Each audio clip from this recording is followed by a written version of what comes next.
God's name was blasphemed among the Gentiles because of me. It was blasphemed. It was mocked because I said I carried this name, yet I live this way.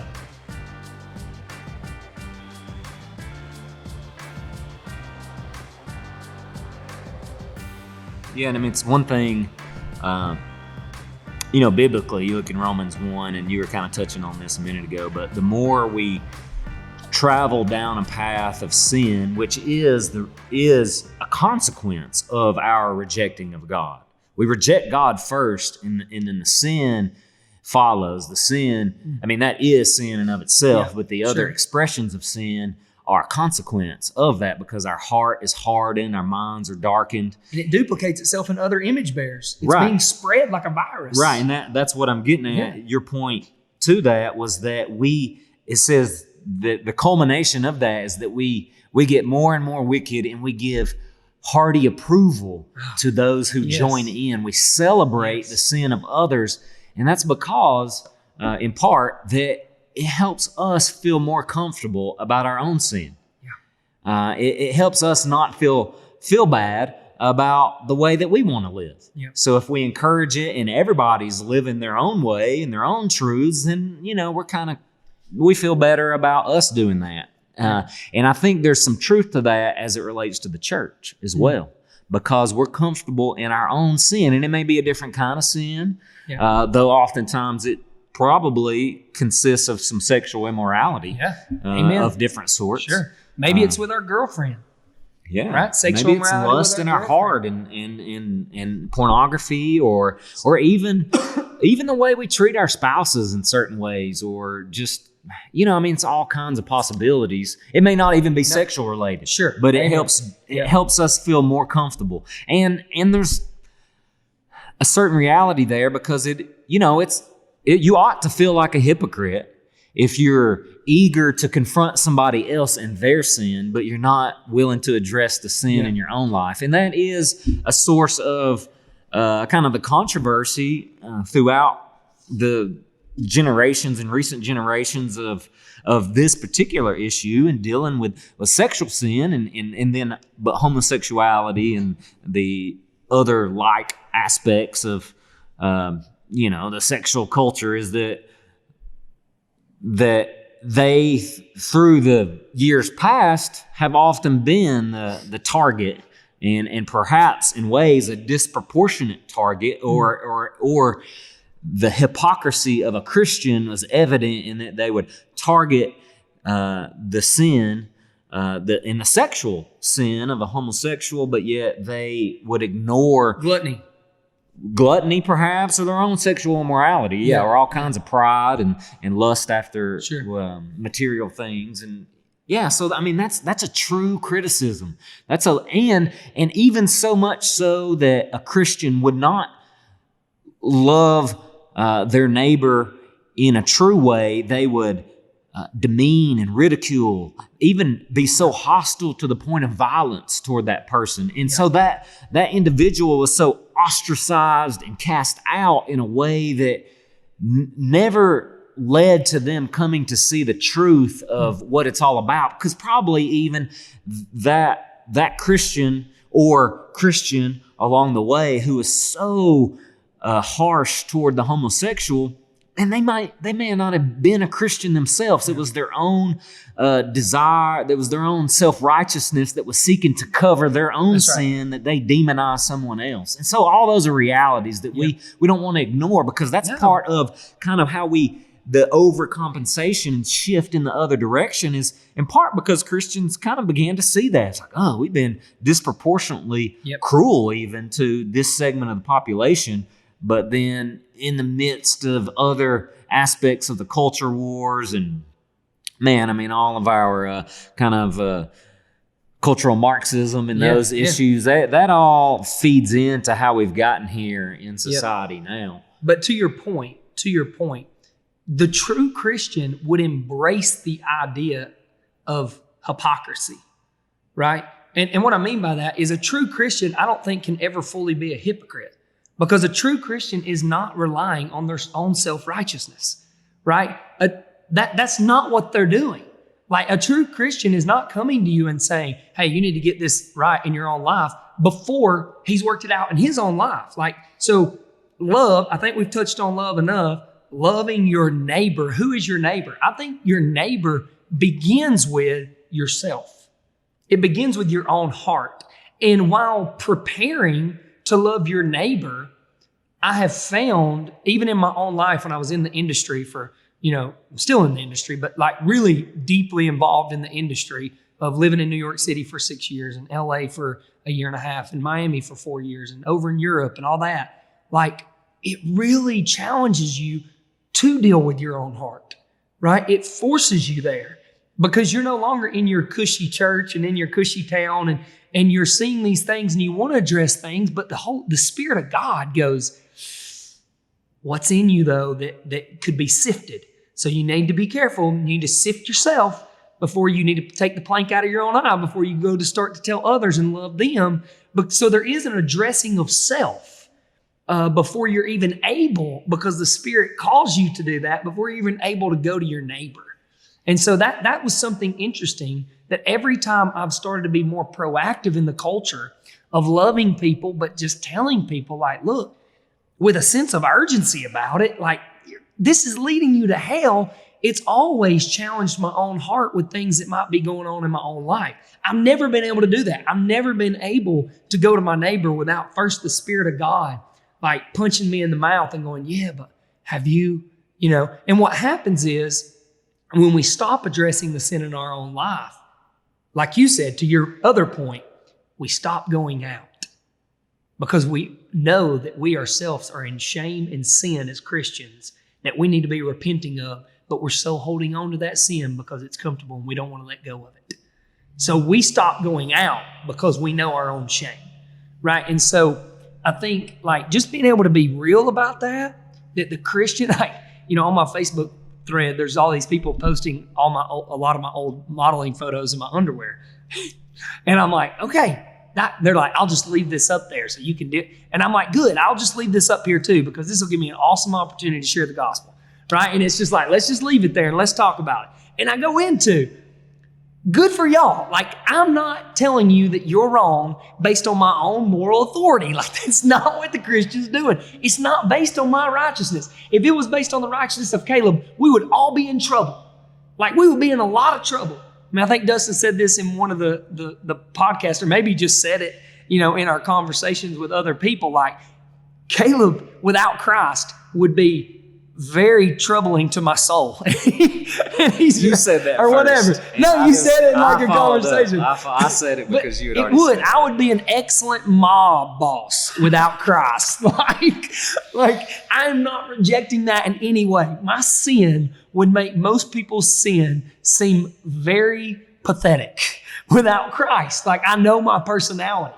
But because that is my personality, on the flip side, I bring that same passion to Christianity and to Christ and my desire for people to know Christ and to live in the blessing that Christ has to offer. Sometimes that passion can seem overwhelming, and sometimes you might even be able to filter it through a cultural lens of anger and hatred and all these.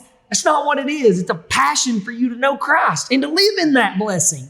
Because on the flip side, you're going to hell. I have a hard time with this idea in Christianity of I'm just going to love this person and journey with them and just be right there for them, and they know I go to church. No, because Ezekiel says, your blood is on my hands, right? If I don't ever address you in your sin and tell you that your sin is abhorrent to God, it's abhorrent. Like, He is going to judge you. Now, He doesn't want to condemn you, and He has no desire to see the wicked perish. That's why Dustin said He sent His Son for you. Like, I would never give my son for you. Sorry. I wouldn't give my son for Dustin, and he wouldn't give his son for me. Like, I don't know that kind of love. That kind of love is so scandalous to my mind. And we're trying to talk about love, and we don't even comprehend the love of God. And I can't comprehend it because you're not getting my son. Like, I'm not even giving my son for my dad, and my dad wouldn't expect me to do that anyways, right? So it's like, it's so far above us. And we try to talk about these things, but we don't understand these things. And so just to humble yourself before God and just go, God, why do I feel these things in my soul? Why do I want to do these things that you say are bad for me, that you say are sinful, and they're in my heart and I want to live them out? But man, I just got to trust you because I know I don't know. Like I know I don't know. Right? Like I don't know. So, I mean, like, I think that is the first step in just becoming a Christian is in the beginning, God created you. And you don't know.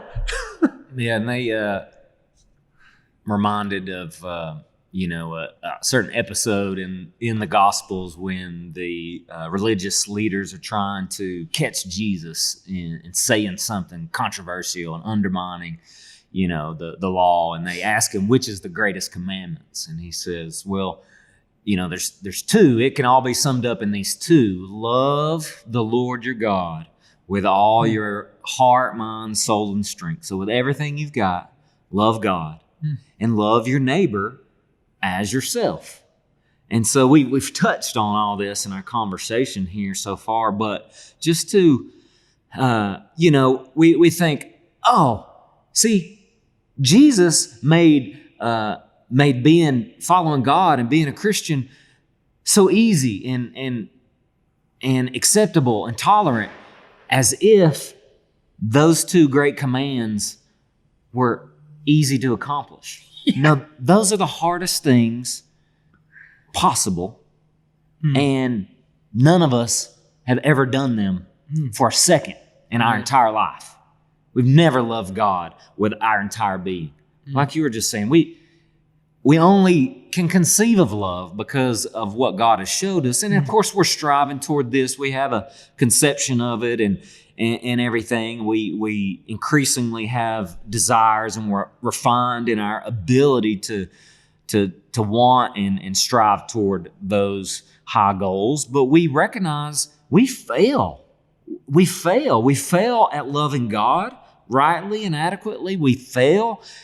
And if, therefore, we fail at that, then everything else follows. We could not do any of those subsequent things because they flow out of a right love for God. So we can't love ourselves rightly if we don't even know God rightly. We don't even know who we are, how to love ourselves. Then it's impossible to love our neighbor as we should. So, it also says, judge not, lest you be judged, or judge others by the same standard that you would be judged. So that means don't judge.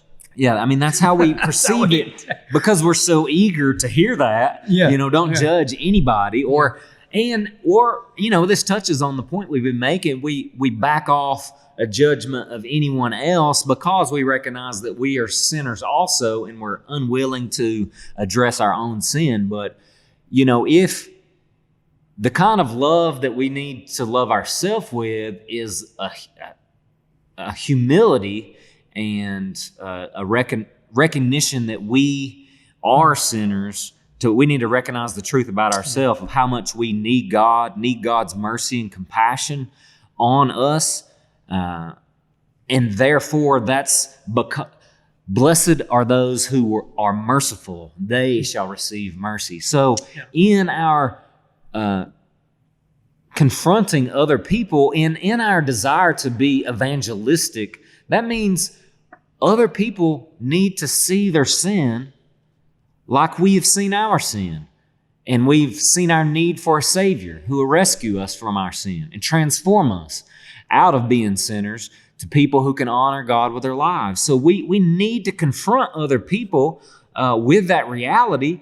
And if you have homosexual friends and neighbors and coworkers, the only sin in their life is not their homosexual desires and actions. They have lots of other sin in their life, just like you and I do. Amen. And so there's plenty of entry points other than their sexuality to engage them on the gospel. Absolutely. And maybe that's kind of the elephant in the room. But, in humility, you can approach them and touch on, hey, I'm a Christian because I'm a sinner and I know I need Jesus to rescue me from my sin. And so there's all kinds of ways to then unpack that and its relevance in our life. And that's so true for any of us, no matter what our sin is. And so there's an entryway there. And that's not to simply you don't have to go overboard in attacking the homosexual aspect, the sexual identity aspect, but just start with self-righteousness. We all share in that. Yeah. All of our sin is rooted in self-righteousness. That is what happened in the garden. Adam and Eve, the first sin in the garden wasn't homosexuality. The first sin in the garden was to say, I know more than God does. I know more than God does, and I want to be like God so that I no longer have to submit to God. I want to be on God's level. And that's what they were deceived in. That's what the serpent deceived them in. And what they found out very quickly was that their shame overwhelmed them. Their shame overwhelmed them. You know what's something else we all share? Shame. All of us share in that shame. I share in that shame. If I think back to the times in which I had opportunities to live for God and I failed to do so, the number of those things are shameful. And it can almost overwhelm me until I'm reminded that Christ is big enough to redeem and restore all that and still reach those people that I failed to reach. It would overwhelm you if not. It would overwhelm me if it wasn't for Christ. It would overwhelm me of all the people that I've led astray through my sin. And that I didn't point to their Creator. And that God's name was blasphemed among the Gentiles because of me. It was blasphemed. It was mocked because I said I carried this name, yet I lived this way. And that's much of what we're dealing with in society is people hate the God of the Bible because of the hypocrisy of Bible and God's people, those who carried God's name, And so what worries me is this, and I'll let you wrap it up after this. What worries me is this. There's a story in the Bible, and it's in the day of Elijah, and it's King Ahab. And King Ahab is the king of Israel, and he's a wicked king, and he has decided to take the altar of, I think, Baal, and he has put it beside the altar of Yahweh. And in that moment, the people of Israel have a decision to make. What do we do now? Now that the first commandment has been violated, do not have any other gods in my presence. Do we go along to get along? Right? Do we go, well, he's not making us offer sacrifice to Baal. He's not making us bow down to Baal. He just wants to put his altar next to our altar. And,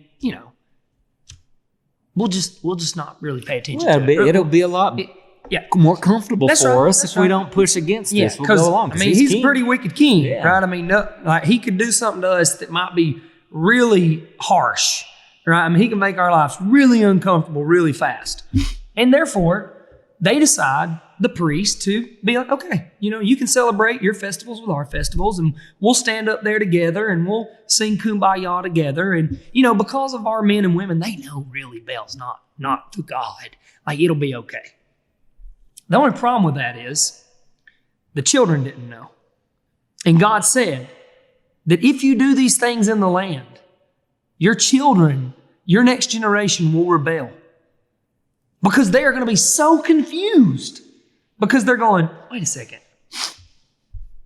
Doesn't that first commandment say, you shall have no other gods in my presence? If we're not going to abide by the first commandment, why abide by the rest of the commandments? That seems pretty hypocritical. I think I'm going to just go ahead and start having sex with that beautiful Gentile woman over there. I think I'm just going to go ahead and start partying with the Gentiles, because if we ain't going to abide by the first law, why abide by the rest of the laws?